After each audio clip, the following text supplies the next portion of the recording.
You are now listening to Trans Talk with JC Best and Dina Marie. Hi, I'm Dina Marie. We're just talking about trans shit. I did not come to play with you hoes. I came to slay, bitch. Most people who are trans have been through hell and high water. The hardest part about being a woman is figuring out what to wear. Yeah, buddy, you know what that sound means, baby. It's Sunday night, 8:07, because we late in this bitch, and it's time for Trans Talk. I'm your host, JC Best, and to my left, the beautiful Miss Dina Marie. What's up, boo? Hey, boo, what's going on? You looking about sexy as shit. You got a lot of skin going on, girlfriend. What's up with that? It's 80-something degrees out, I guess. Yeah. I think I'm wearing too many clothes. You're always wearing too many clothes for me. You're right. That's true. Don't worry. This summer, I'm getting in the gym. I'm looking sexy. Clothes is coming off. You don't really have too much to worry about. Just make sure you go to the gym first, honey. Oh, hey, with the shade. You were looking real good for a minute. I you know. And this is my problem. That dad bod's coming back. It's Happy Father's Day, boo. consistency. Oh, fuck you. You right. It is Father's Day. I got the dad bod popping. Happy Father's Day to all the fathers out there. And how about a special shout out to all the deadbeat sons and daughters who had good fathers but still turned out like that. What are you going to do? Right? What are you going to do? I asked my dad, we spoke on the phone, and he tried to get me to come back to church today. I said that shirt should go in flames. I would burn in the parking lot before I even came in that. How about you? How was your Father's Day? It was good. I had a good weekend. I mean, Father's Day was good. I went today to Jersey and saw my father. Shout out to Al Martin, the owner of Broadway Comedy Club. I believe Al is going to be making a special appearance. He is. He's coming to our show at Caroline's. At Caroline's, which, folks, we cannot talk about enough. We're going to put Hold it right. Still now. Don't have. Come on, don't I do crazy. this. Bam, there we go. Look at that. Every time you're on it, then you move it away. Oh my God! Look at this. Look at how professional this shit is. God, You know it's not professional, is it? Oh, okay. Look at us. There you are. So huge, guys. This is a special benefit for the Ali Forney Center, which is an incredible program. Sharing our post. That's why I'm not being rude. That's okay. Ali Forney, assists with trans and queer youth and, preventing against homelessness. And they have partnered with us. And we were just talking about this prior to the show when no one else would. When no one else would partner with us, Ali Forney came through and did it. And I guess that's because, people thought we were fetishizing the trans community, which, is, listen, I don't, at this point, I think that's an understandable situation because people do, trans. People do, yes. The trans community is popping right now. Let's call it what it is. It's in the forefront of people's mouths, civil rights.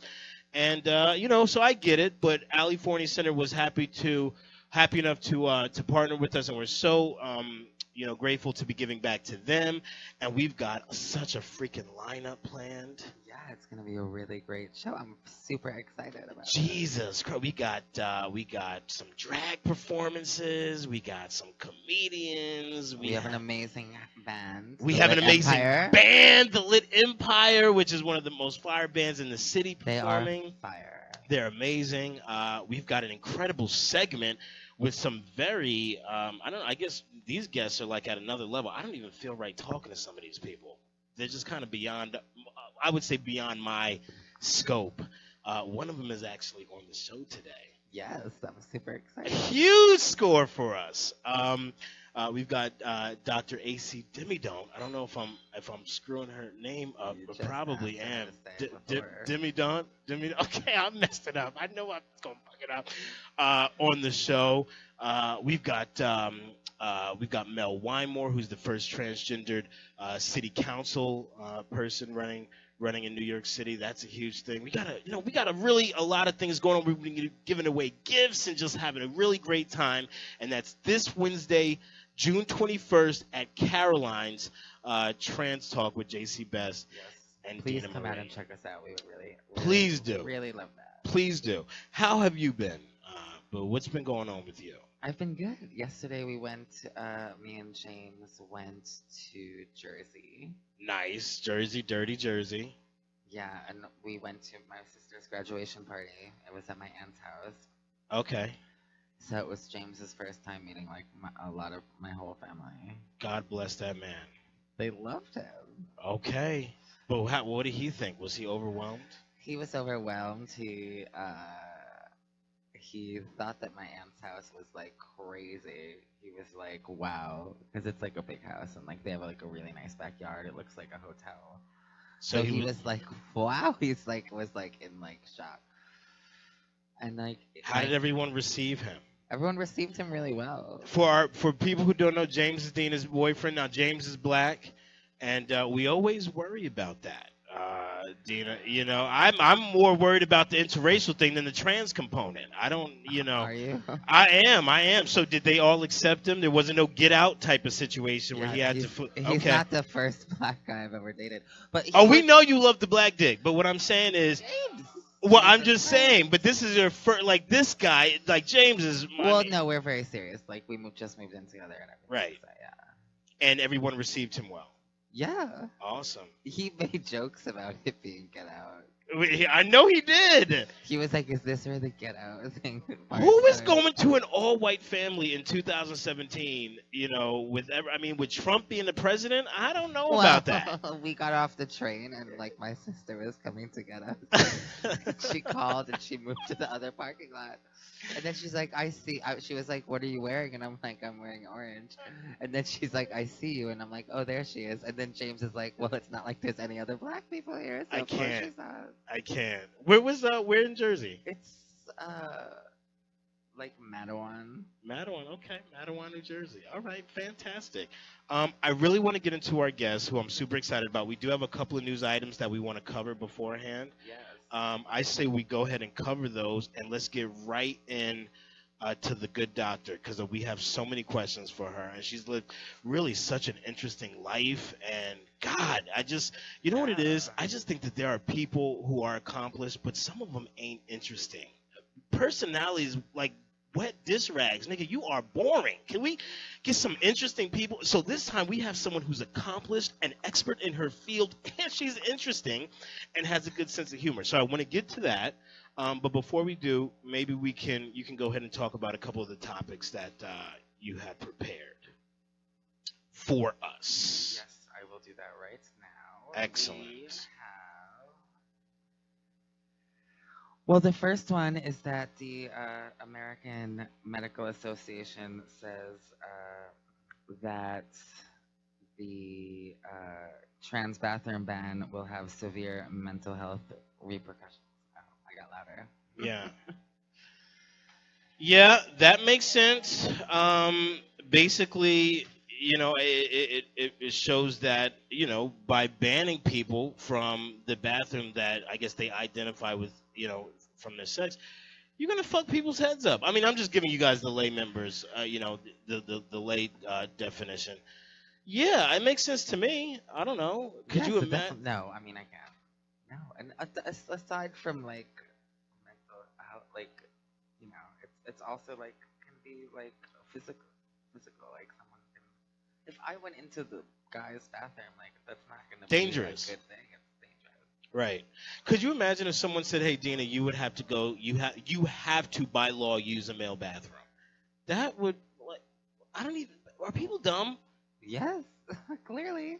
Like, are you dumb, dude? And then, you know, just take that away from trans. Just anyone. If someone said that you cannot use this bathroom because of, you know, how you look or how you did, that's gonna fuck some people's minds up. So they came out, I guess, with this study.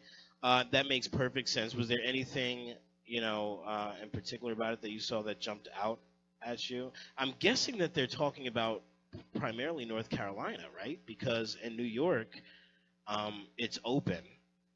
Give me 1 second. Chicago. Yeah, I guess they're talking about North Carolina. What are they referring to? Do you know? Like North Carolina, probably like a lot of the places in the South, I would assume. A lot of places in the South that restrict the use of public facilities. You know where they voted for Trump. Yeah, of course. Well, that and that just goes to show you. But then you got people like our girl Caitlyn Jenner, who is backtracking on a bunch of that. Did you see her But most she's recent? not backtracking on voting for Trump though. She's not.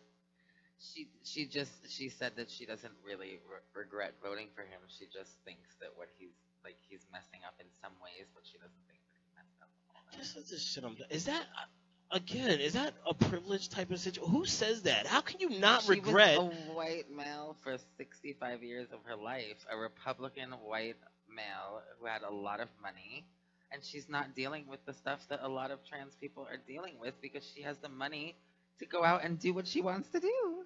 Caitlyn, how can you regret what Trump is doing, but not regret the vote? That makes no sense to me. That's so stupid. Well, yeah, you want to have her on the show, so you can ask her. I do want to have her on the show, and I'm not running from that. And I got my ass ate this past week. Did you? I did too. I did from a previous. You stupid. I didn't get my ass ate like that. Although, no. I actually spoke to a previous guest of ours, Hennessy, who we love. Hennessy. We love Hennessy, and he does not appreciate all of the, I guess, this support that I personally throw towards Caitlyn Jenner. But there's a couple of things with that. I do not believe that I think everyone deserves a shot.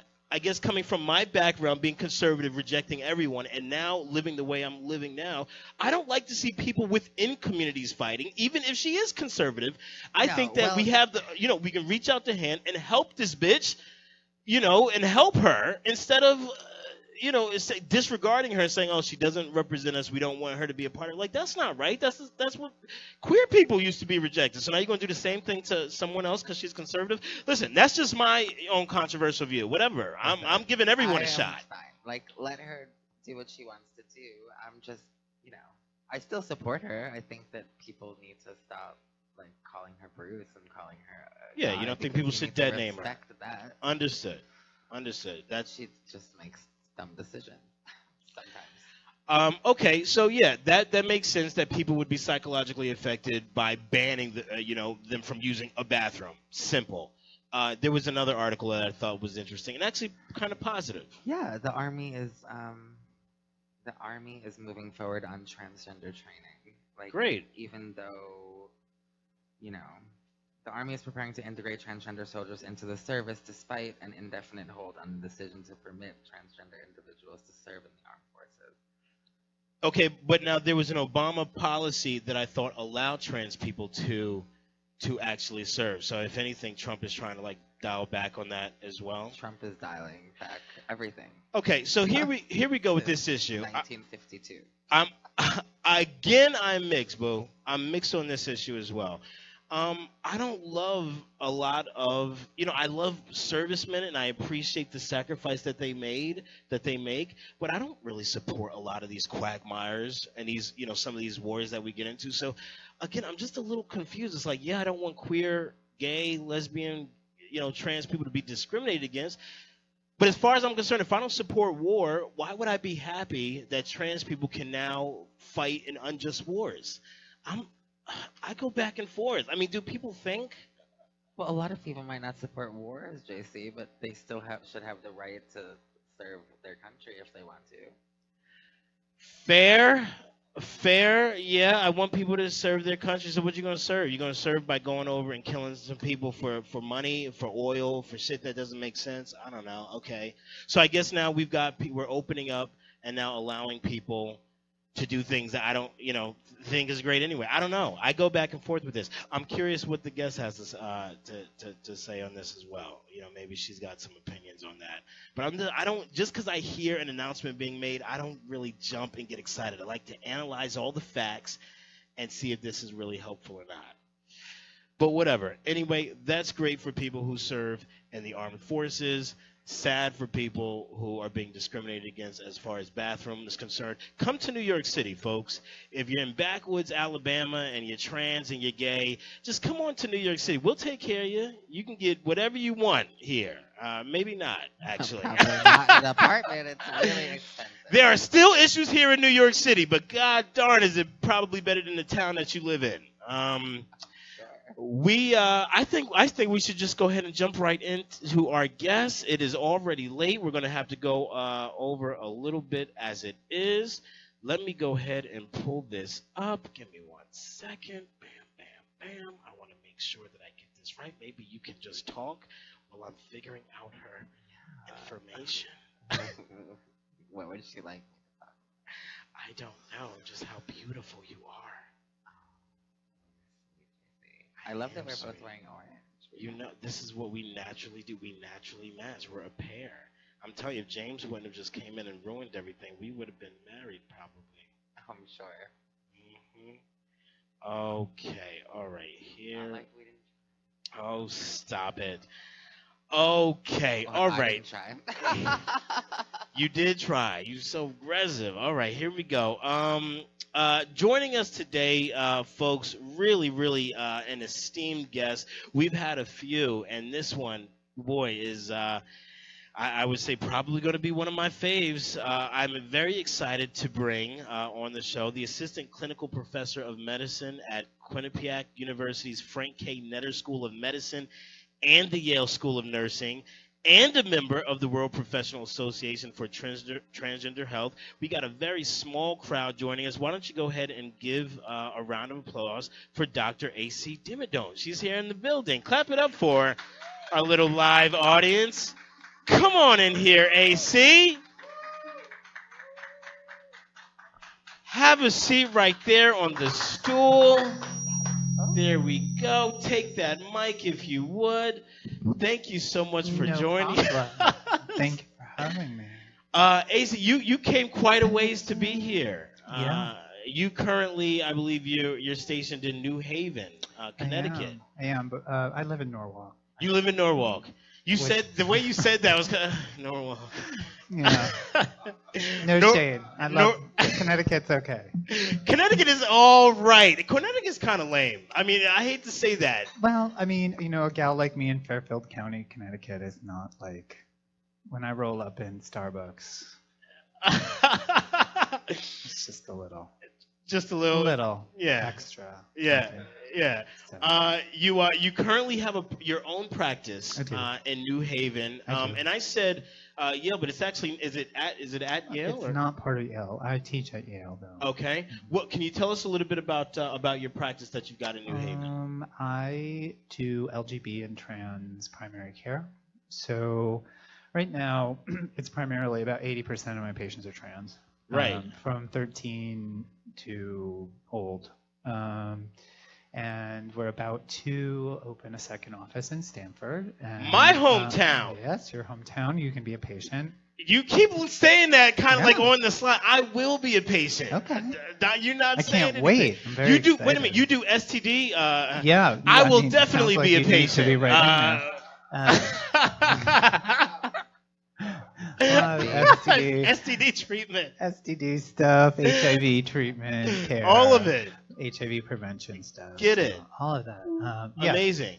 Right. So we actually hired 2 other nurse practitioners. A woman that I worked with here in New York, she's going to be starting in the New Haven office, and then another nurse practitioner that will start in the Sanford office too. So, Congrats to you on expanding. yeah. And I my gotta just. little empire. I have to say, you kind of like the coolest doctor ever. I'm looking at your tats.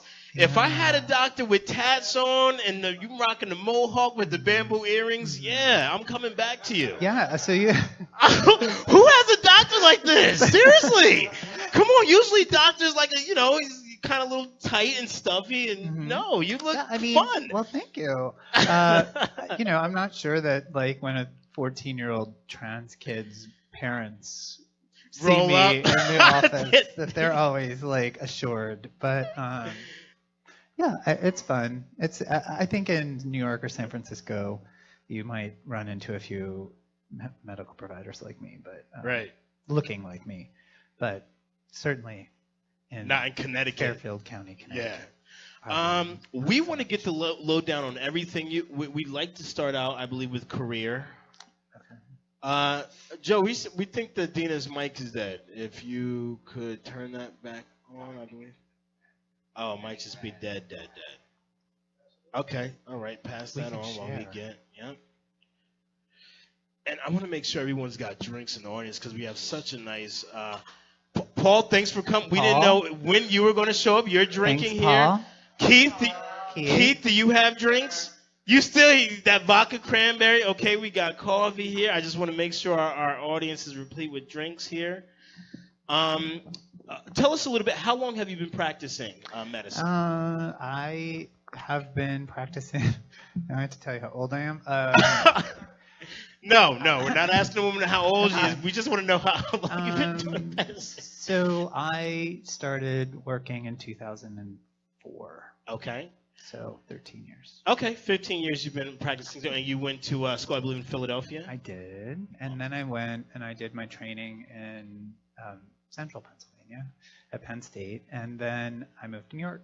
Okay. Did you? What did you go to school for at that time? I am actually an infectious diseases doctor by Okay. training. And when I moved to New York, I started doing primary care for LGBT people and trans people. And so I've done that ever since. Okay. When you first started, did you know that you were going to be serving the LGBT community? Like, what was your? I mean, so I went into medicine at a time when HIV was a huge, people were dying, lots of people were still dying. Early And- 2000s? Yeah, and I decided to go to medical school because I worked at a AIDS hospice for my community service Wow. in college, and so I kind of knew that I wanted to do that, and yeah, I mean, I've always been a very non-conforming queer person, regardless of where I was, and so really, I think the only people that would have me in medicine were LGBT organizations. hilarious. So yeah, so I kind of knew I always wanted to do that. Right. Yeah, it's interesting because you don't. I mean, you do so many things now. It's not just infectious disease. You Yeah. specialize in. Yeah. Would I say specialize in trans Yeah. health?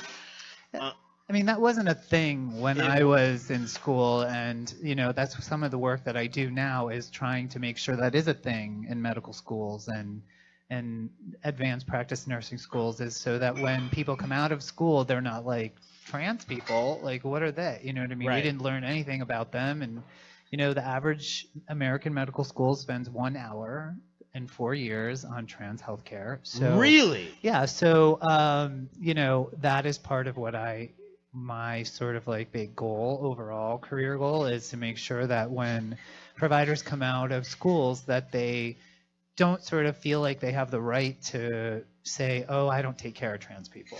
Like, trans people should be able to go to any doctor and get the same health care that anybody else can get when they walk into a doctor's office and get. Definitely. Yeah, we've talked a lot about healthcare because of Callan Lord and different things like that. Dina introduced me to Callan Lord, and this was at a time I remember a few months ago when I was kind of like between jobs, and I don't know if I had Obamacare at the time or what, but you were telling me that Callan Lord specifically helps, I guess, trans people, queer people, all that. You remember us talking about that? Yeah, I mean, I used to go to a different doctor, like somewhere else that I was going to for a long time, and I really loved my doctor, but like when I wanted to transition, like I feel like my doctor didn't like, I didn't feel as comfortable there, and I just feel like a lot more comfortable at Callan Lord. Like, they're super nice and understanding, and like it's just, I feel like a lot more comfortable with people that understand, and I totally agree that like if you're a doctor, like you should be able to go anywhere. Like, Yeah. How could you have somebody come in the office and say, yeah, I guess I can't. Well, at least you could refer them somewhere else, but to deny them treatment is just a little, like, you're a doctor, dude. Like, I didn't go to school or pay attention in class because I knew you would. Well, right, Like, and I come mean on. that's unfortunately, yeah. I mean the U.S. Trans Discrimination Survey said that about 50% of trans people have to teach their provider how to take care of them. So like that is, I mean, I will say this: I worked at Callan Lord for many years, and Awesome. big shout out to Callan Lord. Yeah, They big do shout out to Callan great- Lord, New Great York. work for people. And I worked at Calum Lord at pre-Obamacare, so like girls were like going to jail for selling their HIV medications to buy hormones. I Wow. mean, like, yeah, I mean, so we were taking care of trans people at a time when there was very few other places that Right. you could go. And they had definitely, working there opened my eyes a lot to how much of a struggle it can be to get health care if you're a trans person. Right. And that's kind of why I decided that's what I'm going to do. I'm going to take this show over to Connecticut, and I'm going to make it happen in Connecticut too. 'Cause, Right. Amazing. Amazing. That is, it's not okay that you can get health care if you're a trans person in New York City, but people are driving from, you know, Stores, Connecticut to having to drive to New York City to get hormones. You know, it's kind of funny. We were, you know, I was saying that tongue in cheek. If you're in Alabama or wherever, you know, West Bumblefuck city you live in, come to New York City. But to your point, truth is, yeah, we would like ideally a society where even if you were in, you know, middle America, you could get treatment. Like you shouldn't have to move to a big city. Right. know, to No, get you that shouldn't. help. And the fact is that, you know, with the internet today, I mean, if people don't learn how to take care of trans people, they just, I mean, I took care of a 12-year-old girl whose mom caught her buying hormones on the internet. You know what I mean? Like, the kids are out there, they want to transition, and they're going to do it whether their doctor takes care of them or not. Right. So, you know, the goal is to make sure that they can have a place to come to. Right. And- Wow. And they're doing it the right way. Yeah. What were you gonna say? It's like, yeah, you need, like, you should be under medical, like, supervision, and, you know, you shouldn't have to go out and, like, treat yourself and stuff. Get stuff on the street done. That's so Dangerous, dangerous yeah. for children. I'm just curious. You mentioned that in New York when you were coming, you were, I'm guessing, exposed to things for the first time that you had never seen. Definitely. What can So I was exposed to way too many things. can we just when you I know moved to without New York you know City. without putting anybody on blast, what were some of the things that you were seeing as a newer doctor, you know, treating the patients that you had? I mean, I don't think you can ever prepare yourself for what you see at a place like Calum Lord in terms of just how hard it is. Sorry. No, I get a that's little emotional when I fine. talk about that because how hard it can be for people to access care. It's that I was not prepared for that Yeah. at all. Um. And I'm from Philadelphia. Like Philadelphia is not like exactly like, No, Philly kind goes and down in friendly Philly. place. Yeah. you know, but I wasn't prepared for how hard it was for some people. At that time, I'm now placing you around 2000. What are we? 2004, 2005 in this Yep. time. Where were you in your personal transition at this point? So I would say I was definitely in the non-conforming kind of realm. We have covered this a lot, by the way, Yeah. Doc, because even for us and within the trans community, there seems to be like a lot of, I wouldn't say levels, but there are a lot of segments even within trans. It's not just trans female, trans male, as you know, non-binary and things like that. For our audience, just maybe you can let them know. Would you say you were not conforming to a particular gender? So I mean, from very little, I can remember I was little in the 70s though. So like this is, You could have fooled me, Doc. but I was, regardless of whether I could have fooled you or not, I was. And you know, a 70s kid in Philadelphia, you know, my parents weren't ready for a kid like me. Happy Father's Day, Dad. My parents were not ready for a kid like me. You know, I just happened to be really good at a lot of boy things, but like I would sit at boy things and watch the girls and ponytails or something. Like I would see these girls with ponytails and I'd be like, oh, I wish I could have one. Like you know, so I think like I knew from a very early age that like something wasn't okay, but Right. like, you know, that just wasn't even in my thought process. Like it just Right. wasn't something I thought about. And you know. Did you think that you were gay? And you just kind of assumed that you were. I mean, just a I knew I regular- liked boys. Okay. Like, no doubt, from like the young. very beginning. One and a Yeah. half. Way too young, I think. Like, too young. So you you know. knew that. So I that was definitely great. knew that, but like gay was like terrifying then, right? I mean, in the 80s and 90s, Of course. being gay was really scary, and you know, I just didn't see trans people, and the few trans people that I saw in Philadelphia were,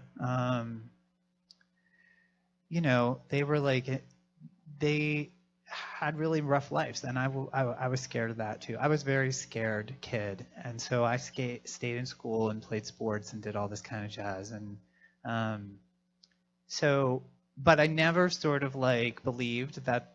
I knew I was a very feminine, very, very, very, very, very, very, very feminine boy. Like I knew that's what I was, and and Tina could identify, I think. you know, like I was like in the cheerleading squad, you know, like I was a very feminine kid, and Okay. so like I knew it wasn't right, so I just kind of did whatever I wanted. Luckily, I have parents who like they made me work really hard, but like they were sort of like I can remember, I tell this story like my very first, I was in middle school when CD players came out. That's how old I am. Okay. And so my very first CD was a Madonna Immaculate Collection, and I remember Nice. like putting on shows, and like my mom would like open up the bedroom door, and I'd be like rolling around in the dark, like, and she would just like close the door.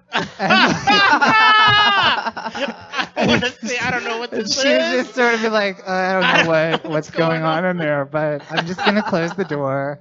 And so, you know, I always like, I had like like cornrowed hair and barrettes and stuff, and I was just like, I did kind of whatever I wanted, and that carried on through medical school. Like I showed up to my medical Wow. school, like I showed up to my medical school like interviews with like a nose piercing and like mohawk, blonde mohawk, and bib overall. Like, and I would sit in these rooms with people, and I'd be like, I'm never gonna get into medical school. But again, you must have been a boss, because if you're carrying yourself that way, your marks must have been such where you were like, you could not be denied. I was smart.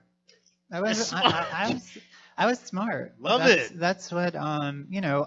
I've been, for the struggles that I've had in my life, I've been given a lot of gifts, and like that's kind of like what I've tried to do is like take the gifts that I have and like utilize them. There were times I've made really bad decisions in my life and like wasted a lot of that, and you know, chosen things that were not healthy. Right. As far, we all have. far too often. Sure. And so, yeah, but I was smart, and Right. so I got in, Right. and then that can carried through. Like, Right. And at this point, you're saying that you are identifying as gender nonconforming, which, you know, I mean, I wasn't identifying as anything because that word, like, it didn't even that, exist. those probably. things sort of like didn't exist, or they may have existed, but not in Hershey, Pennsylvania. They didn't Right. exist.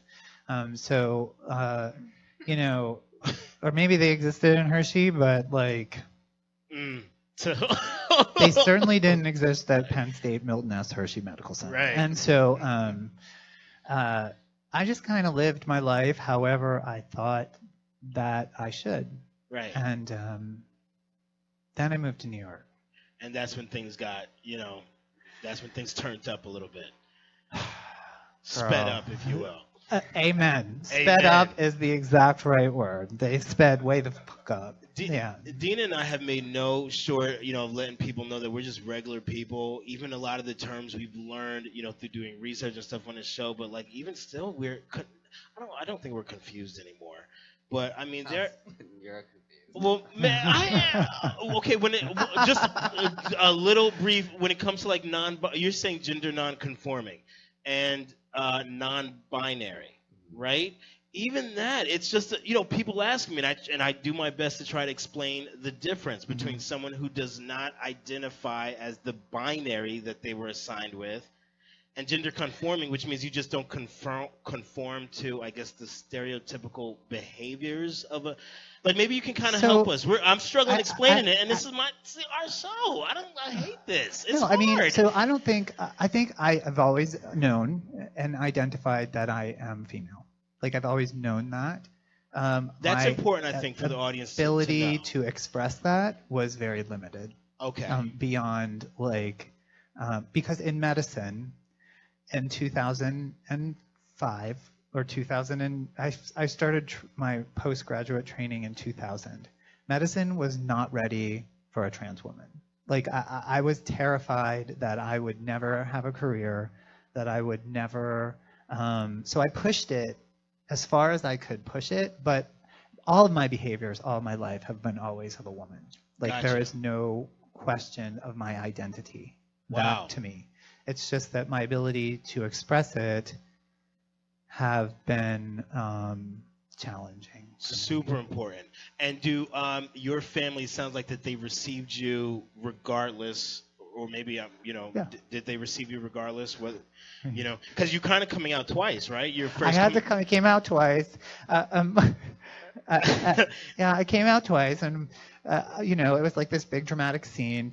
I came out that I was going on hormones 2 years ago to my parents, and I sat them down, and I was like all in tears and stuff, and my mom was just like, "Well, you've always been much more feminine." I mean, I made it much of a bigger deal than they made it, and so I also think that like I had checked off so many boxes, and my parents like, homosexual, like HIV positive, drug addict, all of those things. Like they were sort of like, okay, whatever, just like, keep this moving, because like I can't take any more like issues with you. Hilarious. Yeah. Fantastic. We were stalking you. I was stalking you a little bit, and I know you have a husband too. And I don't want him he's to right there. I don't want him to try to kick my ass after the show. But Yeah, no, I don't think you are. we were stalking you, and one of the things that we thought were so interesting, you were actually Mr. Eagle. And was it 2009, 2010? 2012. 2012. Okay, so it was somewhere right around there. Right before I transitioned. So now here we're talking to you, and you're saying you always identified as a female. You always felt that way. You were always very, very, very, very, very, very, very, very feminine, in your words to quote. And yet, Mr. Eagle, if anyone knows, Eagle is a gay club. Dina, you could probably talk about. I could talk about it a little bit. They won't even too. let me into the Eagles. So. Eagle is like one of the, like a leather bar type where it's a man's, like, we fuck men. Like, it's a very, like a man's club. I personally have been there a couple times and had a ball. I bet you I did. can't even say I did it. Second floor behind the It pool was just table. fun. I was looking at, I was just curious as to see why I'm not participating in any of those sinners. But it was very interesting to see some of the shit that goes down at the Eagle, and yet you were Mr. Eagle. So okay. So first of all, I got into leather through like the BDSM community. Okay. So through like sexuality sort of fetishism. This tells you how far I sort of pushed it in order to try to. When I moved to New York, I moved to New York at a time when it was sort of not okay to be like a feminine gay person anymore, like a queer person. And so I mean, if we can be completely honest, I just wanted a lot of dick, and I did what I could do to get dick. And I mean, everybody who knows me knows that that's kind of the way that I was. And coolest doctor ever. Just want to point that out. And unfortunately. Yeah, I mean, and it was the time I wasn't HIV positive. I mean, it's sort of like. So I got into leather through BDSM, and but what Mr. Eagle is it's a charity thing. I mean, and it's you have a platform and you have raise money. Like Ali Fournier is somebody who I raised money for when I was when I did that, and I got to talk about PrEP and HIV prevention stuff. So I got to do a lot of work around the country. And yes, and I can be very honest about this too, I suppose. Sure. So I actually took testosterone to try to masculinize myself at that point, because I was so obsessed with the idea that I needed to be more masculine than what I was. And that was a really dark time for me. And what pushed me to transition is I've been in recovery for a really long time. I was clean for almost a decade. And I ended up using again and relapsing. And at that time, I knew that that was what it was. Like, I've always known that that was what it was. And I don't think that this is a unique story. A lot of trans people have struggled with addiction and struggled with drug use and things. And so I'm not unique in that way. But I barely made it alive out of that, to be honest. And when I got clean again, that was the first thing that I said, is that I need to work on this and move forward with transition. Wow.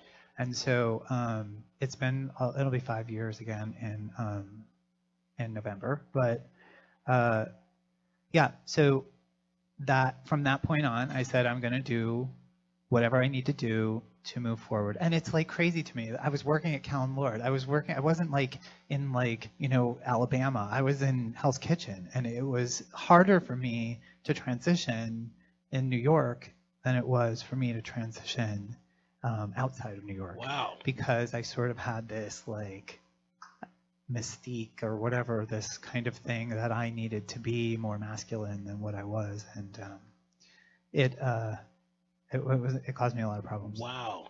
Babe, question for you. Can you speak to that at all a little bit? Like in terms, we've talked about, I don't know if that was personal or if that is a thing in the gay community. Would you say that there's maybe not discrimination, but people look down on people who are feminine in the gay community as opposed to a masculine gay? I mean, before I transitioned, then, I was super feminine and, flamboyant or whatever, and there's always guys saying like, oh, no femmes, whatever, and like blah blah blah.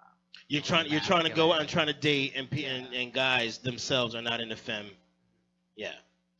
And you're saying that you experienced basically the same thing, because you always identified as not gender non-conforming. What did you say? You were like, well, I didn't know what it was like. I didn't know what anything was when I was younger. I just know that I was always drawn to more girl stuff, and I liked girls' clothes, and I liked girls' everything, but I didn't know 15 years ago what it was or what you called it. this is my thing. I guess I get it that people can be attracted. If you're attracted to a masculine gay or whatever, I get that. My thing is the discrimination type thing. I don't understand that within the queer community. Like, you going through a situation where society rejects you, why would you then reject other people within the community? I just don't get it. Well, I can tell you that gay men, and I have lots of gay friends, they're I think it goes to like sexism, like that they look down on women in general, and they don't Wow, super real. I think that it's a struggle for people to get through that. Right. Are we bad for pointing that out? I mean, I don't think we're bad for pointing that out. You know, I would think we're talking about something that's real, right? You know. Yeah. I mean, I'm not trying to talk badly about gay people, because I functioned as one for a really long time. Right. Right. I feel like it's very serious. This is what we do. This is great. So yeah, I mean, basically, like, it came down to that I was gonna use drugs again, or I was gonna transition. And I had this I went to a meeting in St. Louis, and I ran into some old people, some friends from the city, to a trans guy and a trans woman. And I was at this talk, and she was like, all right, she's like, I've been waiting for this from the first time I ever met you. So like, it's about fucking time, bitch. They knew. Like, pull it together, and like just do it. And so I was like, all right, well, I'm still afraid, but like, and then my husband was like, are you trans? And I was like, I was like, yeah. I was like, yes. And so I was like, and I already have an appointment to go on hormones. Bye. And so I came here into the city and I went on hormones. When did you get married to your husband? We're not married. Oh, I just okay. say that. You just say to your keep husband. all these bitches away from me. When- Yeah, AC got a man now. that's right.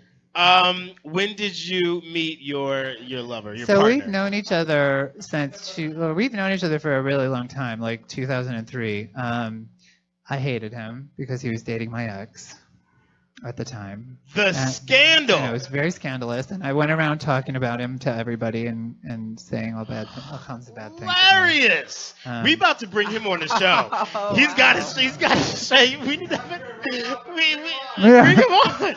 Yeah. So Such poor a lucky Chad. string. He yeah, I was really a bitchy girl. Right. I've been a bitchy person. a lot. But you owning it, so that's good. Yeah, but I like to be like kind. I want to be. I try. I say Don't we to all? people like I use it all up for patience. Like I don't have anything left for like anybody beyond that for the most part. So 2003, 2004, you knew of each other. When Yeah. did you guys start dating? 2013, 13. Oh, also it's still 14. it's a little new Yeah. here. And okay, when you started dating, you were I was You were a man. I was expressing as functioning as a yeah, man, I should yeah. say, rather.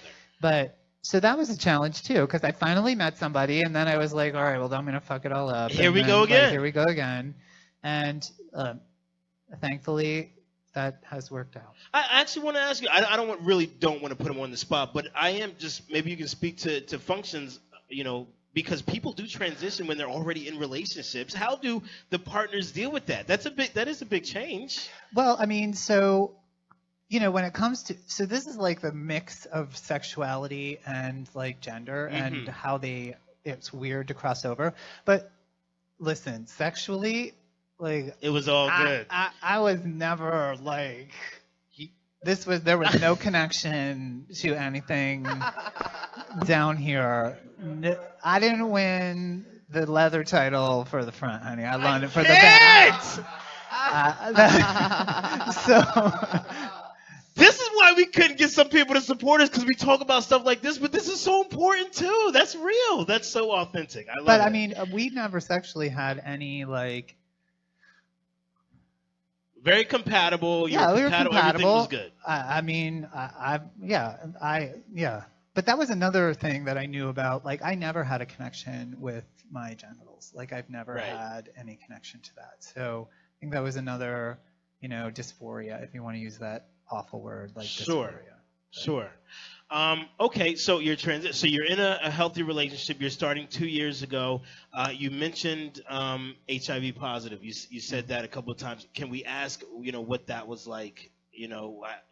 I don't know what you want to speak about with that, because it's so huge with your practice. Yep. That you just mentioned it. I'm very out about my HIV status. I mean, I have HIV as a consequence of drug use. Like, there's Right. no question in my mind that, the shit that I was doing, I wouldn't have maybe.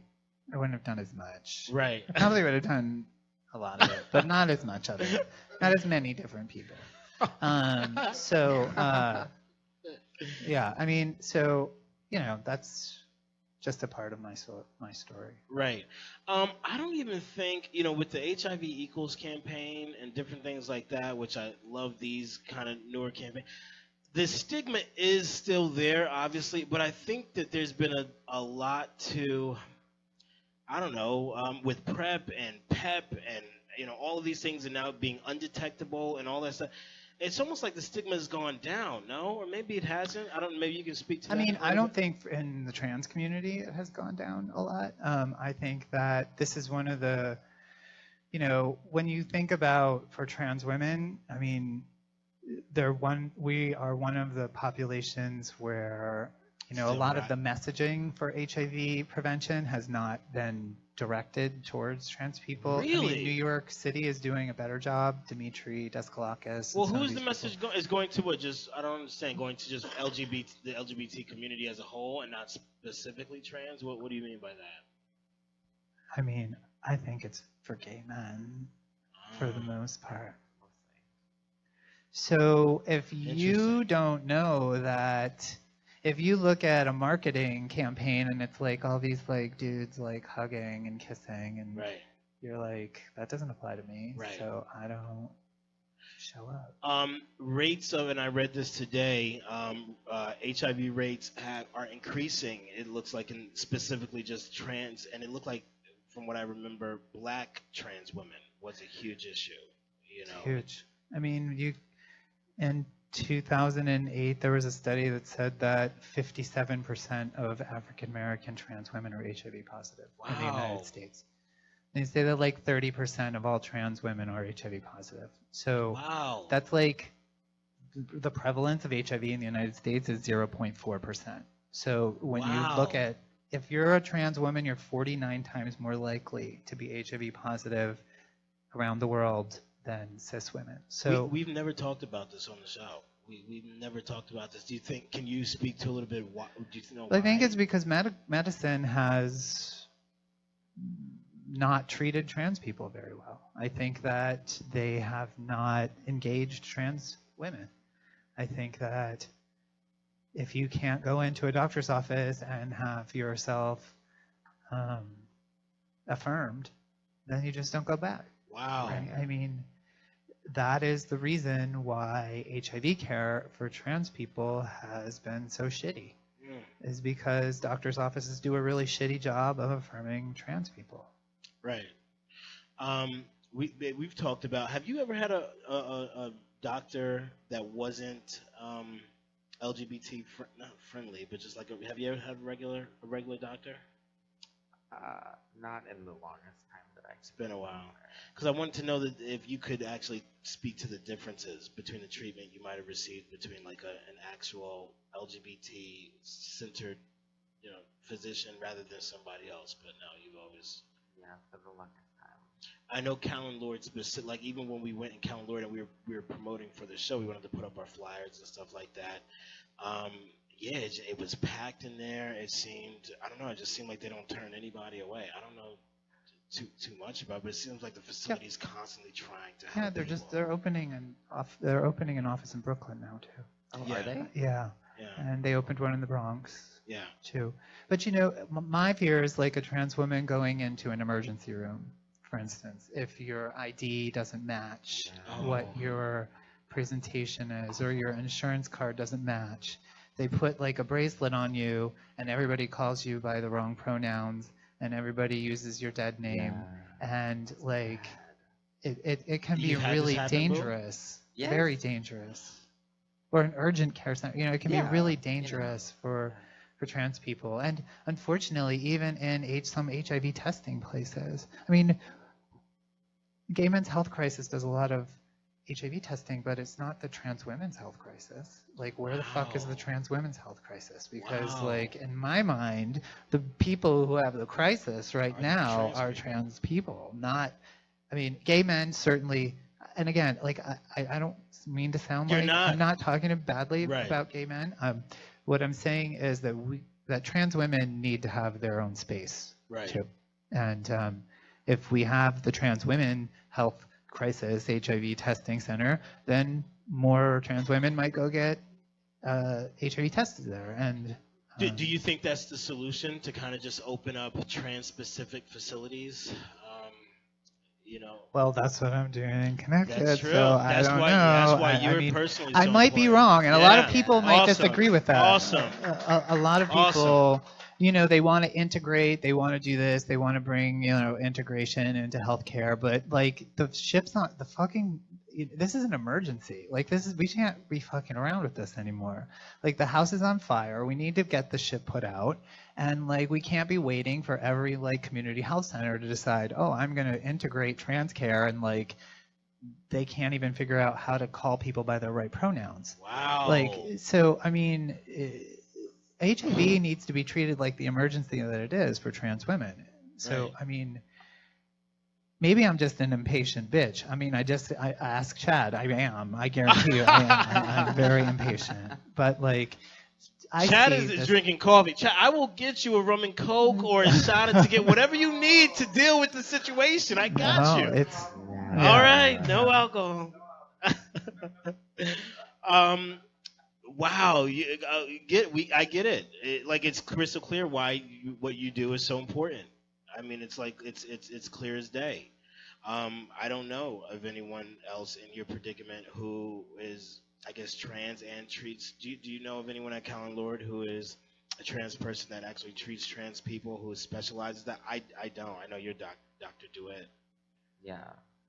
My Bill God. DeWitt, love Bill DeWitt. Great. Yay, Bill. Yeah, shout out to Bill.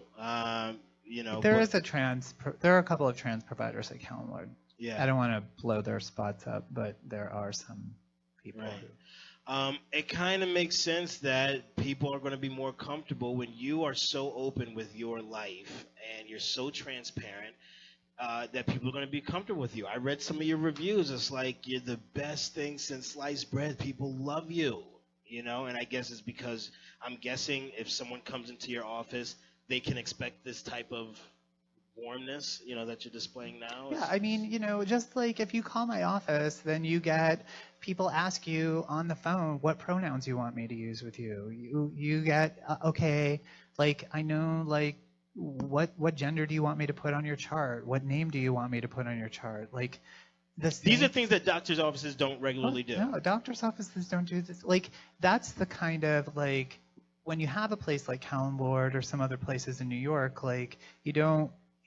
That is not what it's like most places.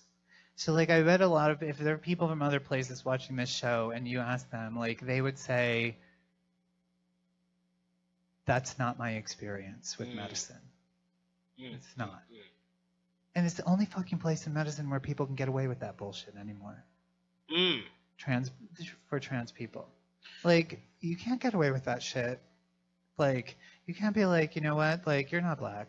Right. Like, you know what did you say your name was? JC? Right. All right, I'm going to call you Evelyn from now on. Right. Like, you're Evelyn.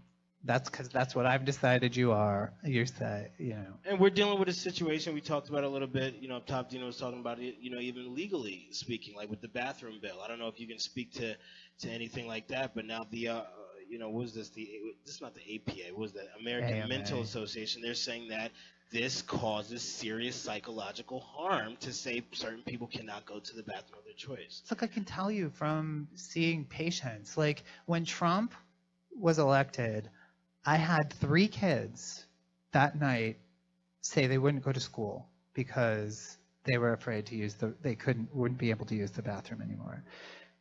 2 kids threatened suicide that night because they were terrified of what was going to happen to them. So like, you know, the reason that trans people are around a lot more is because, unfortunately, they used to just kill themselves. And that was easier for society to say, like, well, they don't exist. But the fact is now we've had this visibility, and now they want to take it away. And, like, people are really scared about that. And, like, this bullshit with bathrooms, like, who the fuck cares? Like, you're going to piss. Like, you're not going in there to, like, I have no idea what people think is going to happen in bathrooms. Dina and I have talked about this incessantly. Dina's gone off a number of times because it's so foolish. If you're the one obsessed with what people are doing in the bathroom and looking that closely, then you're the weirdo. How many times? Absolutely. I've never Not even us. heard of a trans. I've never even heard of like a scandal with a trans person in the bathroom. It's usually a white Republican male. Not that I have anything sure. against. They're the ones. I have fucking your nothing kids. against Republicans, but y'all I do. motherfuckers be doing shit in the bathroom a lot. Tapping that foot. Yeah. At the airport and shit. But it definitely causes people. That is one of the most difficult decisions that a trans person has to make. Like people like Take it for for me, a granted. girl like me. Mm. You know, I don't pass. I'm very aware of that. I don't. You say you don't pass. Are you saying you don't want to or try to? Because I've had some issues with pronouns with people on the show. Not malicious. It just took me a minute. I don't have that issue with you at all. So Well, are you I'm saying you're giving not you like full like sundress. You're giving it. You're realness giving the tonight. heels and So, all of that. heels. So I mean, and It's really these the big bamboo earrings too. I You're mean, I was killing it coming with to the- Brooklyn, so I thought, let me wear these bamboo earrings tonight. Sorry, Bo. Sorry, you okay? I just popped Tina in the mouth. Passing, yes. Go. No, okay. I mean, I don't pass. So when I go into a bathroom, like, it's like something that I need to be conscientious about because I feel less safe in a men's bathroom than I do in a women's bathroom. Wow. But, like, that's why I guess I just would never go to North Carolina. Right. I have no need, or Mississippi, or one I'm of not these going states. there. Right. I mean, Yeah, we've talked about passing a lot. That's been a huge topic on the show. I actually did want to talk to you a little bit about that. And, you know, that's another thing within the trans community. Not everyone, I don't know if it's because of the visibility, not everyone's trying to pass anymore. yeah, I mean, I don't think it's a huge thing for me to pass. I think that, and I heard you talking about Caitlyn Jenner, right? Like, that was never, well, I don't have Caitlyn's money. I worked in community health my whole life. I don't have Right. Caitlyn's money. So, you know, and, you know, estrogen has not done a lot for me up top. Although if you looked at my sisters, I love you too, but I have twin sisters. You know, but you know, I don't know that if I passed really, really, really, really, really well, that I don't know what that would be like. I don't know. Passing is important to you. No, I mean, I don't know. Well, it is. I mean, we've talked about it a lot. You said that talk about things that you want to have done, and you know. Yeah, James says I don't have to do anything, but you know, it's for me what I want to do. Yeah, exactly.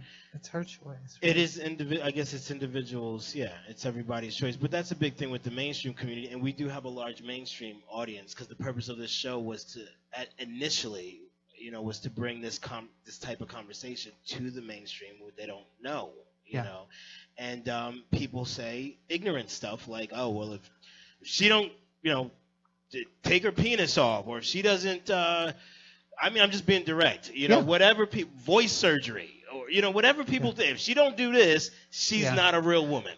Right. Well, I think that has been some of my struggle in my transition too, is that like I'm covered with tattoos. You know, I swear to God, I'm like, I got ma'am more before I went on hormones than I get ma'am. Like they'd be like, calm down, ma'am, on the phone, and now they're like, sir. And I don't quite understand that either, but whatever. You know, I don't know. That's been some of my struggle, is that people who are not necessarily, you know, they need to take some trainings, I think, but they don't get the idea that my identity is never a question. Like, it's never been a question. I have a friend in Chicago who works at Howard Brown, which is like another one of these LGBT, and he, you know, he says he's a changer. Like, he has gone back and forth, but his identity has always been very solid. He's just expressed it very differently in terms Changer, of as in he goes back very feminine to very masculine to, you know, but his gender identity has never been a question to him. It's just the expression of that gender identity that has been very different in different phases of his life. Yeah, that's a huge thing that people are even coming to terms with, the difference between gender identity expression, you know, and how you identify. If you could, AC, if you could speak to someone who's struggling out there, a young kid who is struggling either with their identity or even little things like bullying and stuff like that, with everything that you've been through and your whole background and experiences, what would you say to that person? That's a huge. I know Really? that's a big comment. I'm Really? giving you a big one, but we're ending big here. What would you say? No, to I mean, I would just say that, you know, find somebody that you can talk to.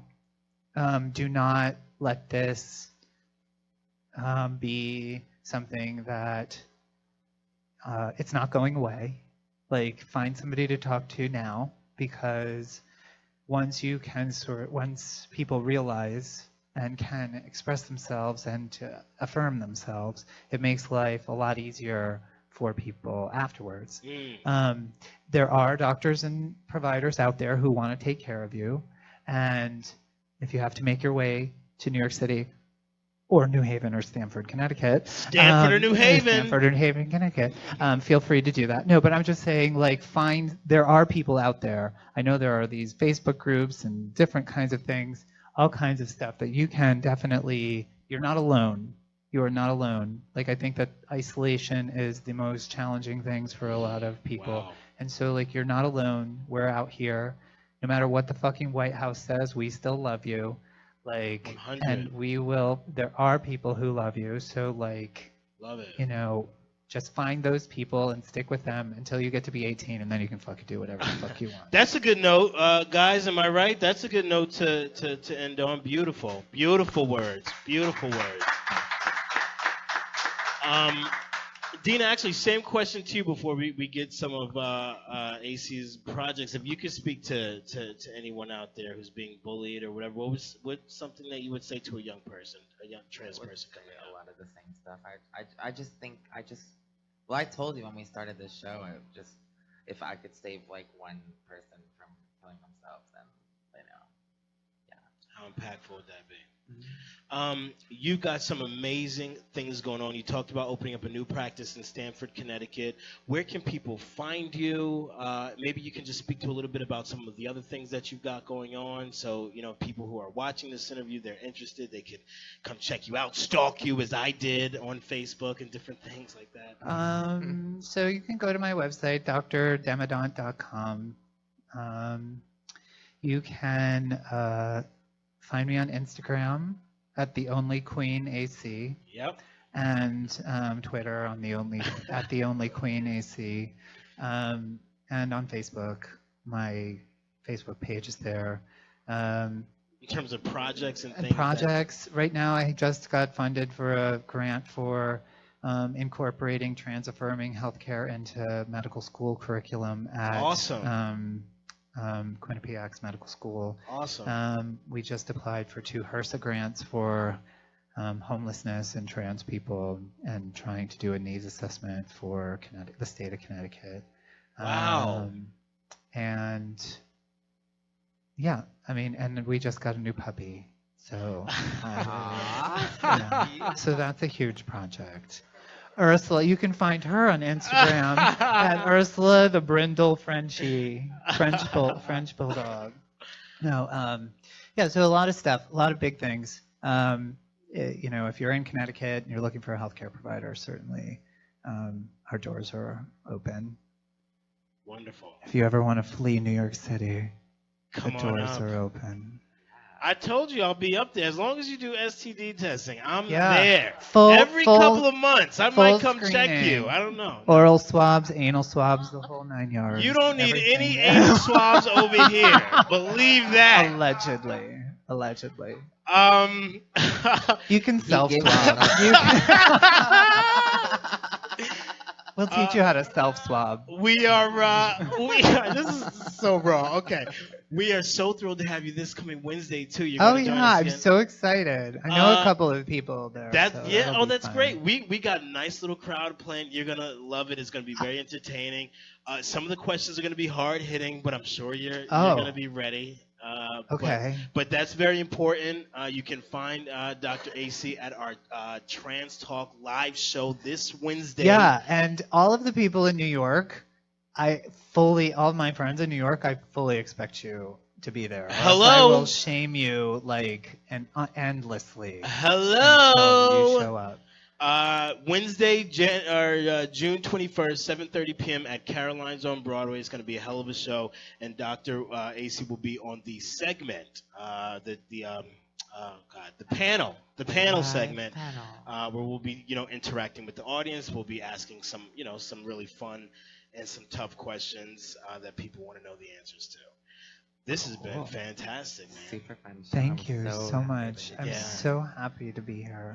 Thank you so much for Thanks. coming. No We've problem. never even talked about some of these issues. You Oh, brought really? some beautiful shit to the table. No, really? you did great. Oh, good. You were great.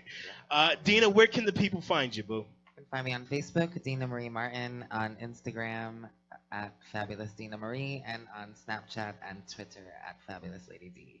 Amazing. And the show? You can find the show on Facebook Trans Talk with JC Best and Dina Marie, and on Instagram, Snapchat, and Twitter at Trans Talk Radio.